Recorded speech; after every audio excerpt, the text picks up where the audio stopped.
I know when I was taking training to be a broadcast journalist at Fanshawe College in London, Ontario, we were told that we were working on better equipment than what was in the industry. And when we got into the industry, yeah, that was true. How do you make sure that the people you're training are working on equipment that they're going to actually have their hands on when they go to work?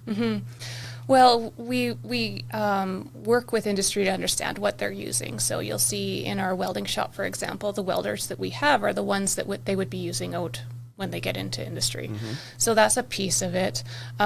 We also look for things that we know aren't always going to be, you know, brand new shiny objects. So, for example, we just bought a trailer to go on the back of a big truck, and there's some rust under it, and that's great because that's exactly what students will be working with when they get out into industry, and they're not going to be dealing with the brand new truck and trailer. It's probably going to be older equipment, so we make sure they get a variety. We want them to be exposed to cutting edge, top of the line, brand new equipment, but we also want them to get their hands onto things that's going to be more realistic. So they can understand.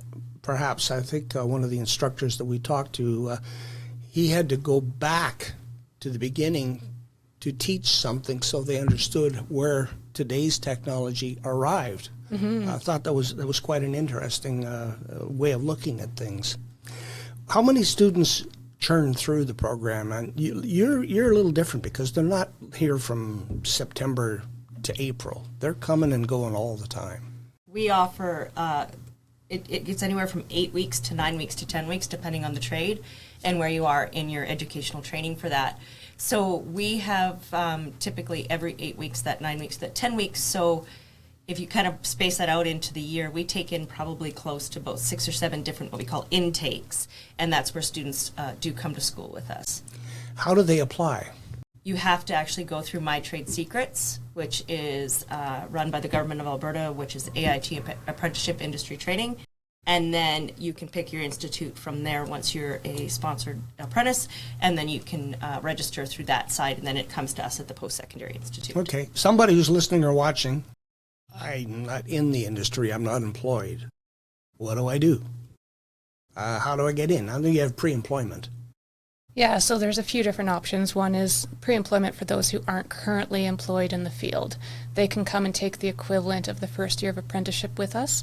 It extends the hours that they spend in the classroom and shop by about 1.5 times. So they're with us for a period of time where they get that technical training, and then they go out and build hours on the work site. So the training makes them more employable, more likely to be able to get on with a company that will register them as an apprentice. Okay.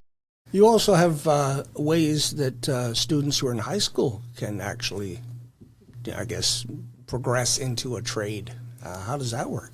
So we're working with Prairie Rose School District right now to offer some exposure to trades training through grades 10 to 12.